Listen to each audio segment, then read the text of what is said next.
Howdy, my name is Ann McCarthy. I'm a developer relations wrangler at Automatic, and this is a quick video about the customizer in WordPress 5.9.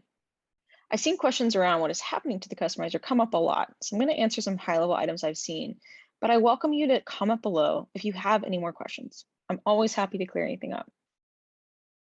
So to start, when does WordPress 5.9 actually come out? So it's released on January 25th, 2022, so very soon after this video comes out. What will happen to the customizer in WordPress 5.9? So if your current theme uses the customizer, nothing will change. It will remain as is. If you switch to a block theme, which is a theme that supports full site editing features, the site editor will replace the customizer. This is what it will look like. Now, if you switch to a block theme and you install a plugin that requires the customizer, it will automatically return as a menu item under Appearance. This will happen without you or the plugin author needing to do anything. I'll include in the details of this video a link to a post where you can learn more.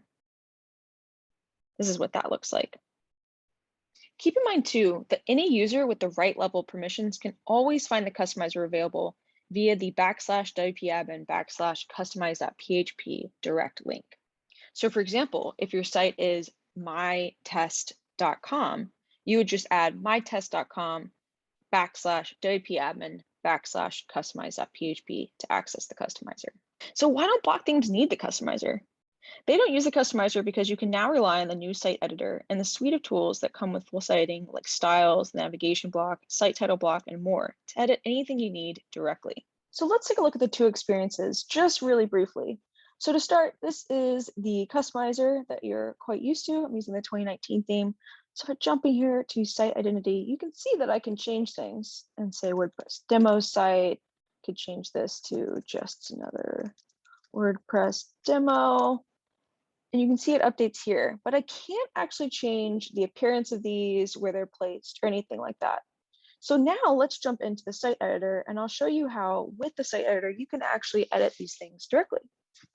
So now I am in the site editor. I'm using the default 2022 block theme, and you'll see, I'll open list view, you will see the site title and the site tagline. And just like with the customizer, I can change these. So I can say just another WordPress site, but I can also actually customize the placement and things like the size and actual appearance of these. So for example, I could make this really big, could change it to be all uppercase. I can change italics, so I could actually make this extra bold. And I can do exactly the same with the site tagline. So maybe instead I want it to be a little bit smaller. I can do that all here visually within the site. So hopefully this helps give you a sense of why the site editor no longer needs the customizer and all the cool things you can do within the site editor. Does all functionality from the customizer come with the site editor? While the site editor allows for a lot of new functionality to directly edit your site and is a shift away from the customizer, there are some pieces that aren't quite built out that you might have come to rely on in the customizer. At a high level, this includes the items you see listed here, including save drafts and schedule changes, theme browsing, switching, install with a live preview, and the ability to add custom CSS. For the former two items, the saving drafts and theme browsing, these are being explored for the future of full site editing.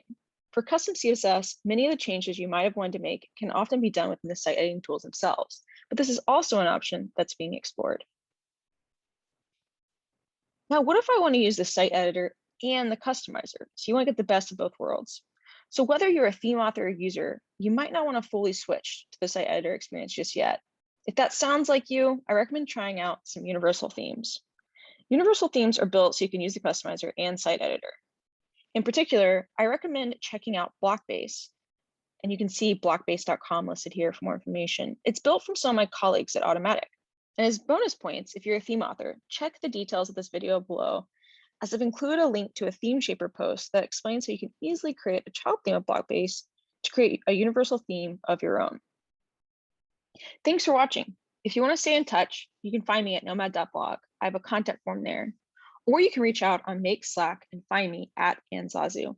Either way, I look forward to hearing from you. I hope this both helped clear up some confusion and get you excited about what's possible with full site editing.